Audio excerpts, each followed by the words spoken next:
Jangan katakan kepada orang yang bersedih jika nasib baik dan nasib buruk yang menentukan adalah dirimu sendiri. No.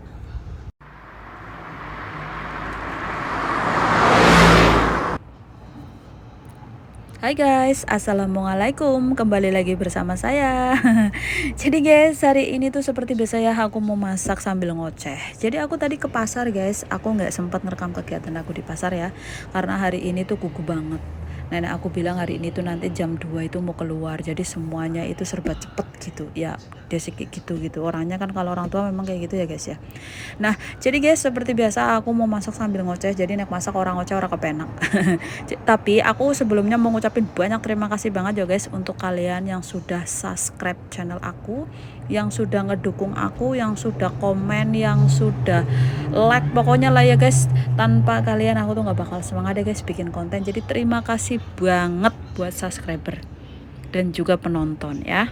Nah jadi guys, aku hari ini tuh masaknya tuh simple banget. Aku cuman mau masak ayam pakai kecap asin, goreng telur sama apa itu, kobis, terus sama oseng selada ya guys ya. Jadi gitu aja. Itu juga supnya tuh sudah tak godok tadi. Jadi supnya tuh cuman sup labu ya guys, labu Cina itu yang kuning itu kan manis. Nah kayak gitu aja guys. Nah jadi guys, aku mau cerita ya. Ini adalah cerita dari teman aku sih. Dia membahas TKW yang dilecehkan sama majikan. Jadi tuh majikannya cowok tuh melecehkan TKW-nya, kayak diperkosa gitulah intinya. Nah terus tapi TKW-nya itu bisa hamil gitu loh guys. Nah itu tuh kayak agak lucu gitu ya, diperkosa tapi bisa hamil gitu. Jadi kalau sampai hamil kan berarti kan dia itu tidak melakukan satu kali, ya nggak sih guys? Masa sih satu kali langsung hamil, kan aneh. Ya udahlah, kita skip aja cerita itu, karena tuh aku ada satu pembahasan yang menurut aku itu cara dia menyampaikan gitu tuh nggak ini loh guys, nggak bisa diterima gitu loh, kayak menyudutkan banget gitu. Sekarang gini guys, aku kasih tahu ke kalian dulu ya guys ya, kalau ini sekedar info sih bagi kalian ya yang belum pernah bekerja sebagai pembantu ataupun memang yang sudah bekerja sebagai pembantu. Pasti kalian itu merasakan guys, ketika pertama kali masuk ke rumah majikan, perasaan kalian, sikap kalian itu semuanya itu serba gugup, itu semuanya itu kayak serba salah. Itu walaupun ya kalian tuh udah pinter banget. Contohnya aku sendiri guys, kerja di Hong Kong sudah 12 tahun. Ketika aku masuk ke rumah majikan baru, yang ada aku tuh lalak-luluk banget guys, kayak orang bego, ya Allah. Nah jadi ketika, singkat ceritanya, mbaknya kan bilang katanya nasib baik dan nasib burukmu itu tergantung dirimu sendiri. Sumpah guys, ini bener harus digaris bawahi ya guys ya. Kok bisa sih nasib buruk dan nasib baik itu tergantung sifat, tergantung diri sendiri, emang kayak mana gitu. Nah jadi guys, kita ngomong ya, ketika kita lahirkan kita dikasih takdir ya kan. Hidup itu adalah pilihan. Nah ketika kamu bekerja di luar negeri sebagai TKW, kamu ketemu majikan, umpama aku lagi ngomong nasib jeleknya dulu lah ya, nasib buruk gitu lah. Kamu ketemu majikan yang mukul kamu, yang nggak kasih makan kamu, yang melecehkan kamu, oke lah, yang memperkosa kamu lah ya. Terus kamu mesti kayak mana guys? Pasrah, tetap di situ menikmati, atau kamu kabur? Kalau kamu kabur nanti kamu dibilang buruk banget ya nasib kamu. Ketika kamu pasrah di situ, apakah kamu akan dibilang baik banget ya nasib kamu? Nah hidup itu pilihan guys sebenarnya. Kita tidak tahu kesana di depan itu tuh ada apa. Kita hanya sekarang ini berdiri di tengah-tengah untuk memilih, ke kanan ada apa, ke kiri ada apa. Nah ketika kita berdiri di tengah-tengah, kita merasakan hal yang tidak nyaman pada hidup kita, ya wajib lah guys kita memilih di antara satu, kanan dan kiri. Itu tidak bisa dibilang nasib buruk dan nasib baik itu ada pada dirimu sendiri, tidak bisa guys. Nah guys, jadi ini karena sudah siang semuanya serba gugup, jadi aku tuh mau kasih makan nenek aku dulu ya guys tuh. Aku benar tadi tuh tidak sempet banget untuk merekam ketika aku memasak ya guys, tapi sumpah masakannya cuman gitu-gitu aja. nah itu kayak gitu, cuman 3 macam aja guys tuh. ada ayam, ya telur di dadar sama kobis terus sama sayur gitu dan guys. Nah kayak gitu guys, aku kalau siang itu makannya buat nenek aku tuh memang masaknya tuh simpel aja sih kayak gitu. Memang ya orang Hongkong itu ya kebanyakan tuh simpel sih. Padahal ada juga loh kalau orang Hongkong malahan kalau siang kayak gitu tuh masaknya tuh cuman mie gitu ya. Mereka itu nggak makan nasi. Cuman kalau ya sedikit aja sih yang makan, kalau nenek aku sih makan nasi kayak gini. Kalau aku sendiri aja kalau siang itu jarang makan nasi gitu ya guys. Nah guys, ini aku kasih makan nenek aku dulu ya guys ya. Sambil kasih makan karena sekarang juga posisinya tuh udah jam 1 kurang ya. Karena jam 1 kurang, nanti jam 2 tuh kita mau keluar. Nah jadi aku lanjut cerita lagi ya guys. Aku lanjut. Maksud saya gini guys, jangan bilang kepada orang, apalagi ketika dia tuh curhat dengan kamu tentang keluh kesah kamu, susahnya kamu, jangan bilang nasib baik dan burukmu tuh ya ada di tanganmu sendiri. Jangan bilang seperti itulah.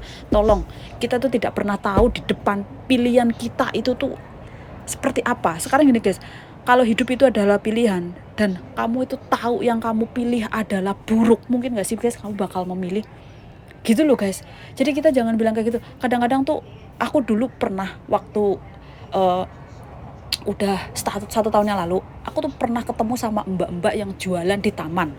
Terus aku bilang gini, mbak, aku mau tanya, sampean ini jualan di taman kayak gitu ya, itu masaknya di mana? Terus apakah di rumah majikan? Apakah kamu punya kos-kosan? Terus kayak mana gitu loh mbak? Terus kayak gimana, kayak kamu kayak gini tuh kalau jualan itu seminggu tuh untungnya berapa gitu. Nah guys, ini aku istirahat sambil duduk ya, karena nenek aku juga lagi makan. Terus aku nanti juga mau makan. Setelah itu aku mau beberes piring. Nah setelah beberes aku mau pergi gitu ya ke ini, ke luar gitu intinya lah. Nah terus si mbaknya itu tuh ngomong sama aku gini, alhamdulillah ya mbak, majikan aku itu baik, walaupun aku masak-masak di rumah juga dia tidak pernah komplain tuh. Aku jaga nenek, jadi kalau pagi yo aku bangun aku masak, nenek aku tuh masih tidur, tapi dia tahu kok kalau aku masak-masak di rumah, tapi dia nggak masalah. Terus aku bertanya, mbak, apakah uh, gas majikan kamu tuh nggak meledak, dia air banyak habis, gas habis banyak, itu dia nggak komplain tak? Alhamdulillah ya mbak, majikan aku itu baik. Semua itu tergantung dari diri kita kok mbak. Loh wong aku loh ya kalau masak-masak kayak gini loh, majikanku pasti tak kasih 1 piring sayuran, 1 piring, maksudnya tuh makanannya itu dikasih sepiring gitu loh guys, ditaruh di meja gitu, suruh si neneknya makan katanya, sama si majikannya makan kalau sebelum dia keluar jualan. Padahal kalau dia jualan itu kan dari pagi sampai sore itu tuh berapa banyak guys nasinya, berapa banyak itu sayurannya. Kalian bisa berpikir lah guys ya. Dia tuh masaknya tuh menggunakan fasilitas majikan. Oke, jadi dia bilang ke aku gini, mbak, majikan kamu baik sama kamu itu tergantung kamunya mbak, gimana kamu tuh memperlakukan dia. Kalau kamu memperlakukan dia baik, ya dia pasti baik. Masya Allah, aku di situ langsung nyes. Coba kalian komen guys, bener nggak? Tapi kalau menurut aku tuh enggak sama sekali, enggak kayak gitu konsepnya, enggak kita baik terus majikan baik, sumpah mie ayam. Kalian komen guys, komen, bener nggak sih kata mbak itu gitu. Nah jadi guys, di sini aku mau menjelaskan lagi bagi yang baru datang dari Hongkong atau bagi yang lagi kena masalah ya, jangan pernah memojokkan diri kita dengan perkataan nasib baik dan nasib buruk adalah dirimu sendiri yang menentukan. Please, jangan pernah ucapkan kata-kata itu pada diri kita sendiri ataupun pada orang lain, karena itu tuh bener-bener kayak mengedonkan, itu apa sih namanya? Apa sih lah namanya, ya Allah. Itu loh, menurunkan semangat kita gitu loh guys. Enggak, yang namanya nasib baik dan nasib buruk itu adalah ujian dari Allah Subhanahu wa taala. Allah itu sedang menguji iman kita, menguji kesabaran kita. Kita tidak pernah tahu guys, jalan di depan itu seperti apa. Iya kali guys, kita kalaupun tahu jalan di depan itu jurang, kamu mau nerjun ya. Nah guys, ini aku mau lanjut cuci-cuci ya, karena aku sudah selesai masak, sudah selesai makan. Aku tadi udah makan juga, tapi aku tadi aku nggak syuting ya guys ya. Ya itulah guys, karena buru-buru. Terus selepas itu aku keluar. Nah jadi guys ya, untuk kalian yang punya nasib baik lah ibaratnya, jangan pernah bicara seperti itulah ya. Kalau kita mau menilai majikan baik itu kayaknya tuh bohong. Dimanapun majikan tetap menganggap kamu adalah pembantu, nggak lebih. Wes ngono loh. kamu dibaikin, kamu disayang ibaratnya karena kamu masih mau bekerja dengan dia. Ketika kamu sudah keluar dari dari rumahnya dia, apakah mungkin dia akan mencari kamu, menanyakan kabar kamu, mentransfer uang buat kamu? Please lah. Ya, kalau mau ngomong itu tuh mbok yo di ini dulu loh guys. Ya, jangan sekali-kali bilang buruk atau baik nasib seseorang itu ada di tangan sendiri. No. Baik atau buruk nasib seseorang itu adalah ujian dari Allah. Percaya bahwa hidup itu tuh ada Allah gitu ya. Nah, jadi guys ini aku udah oke. Jadi seperti itu aja guys. Video dari aku lah kali ini, aku rada emosi sih. Kalian komen aja ya guys ya. Pokoknya ya terima kasih banget untuk kalian. Ketemu lagi di next video ya guys ya.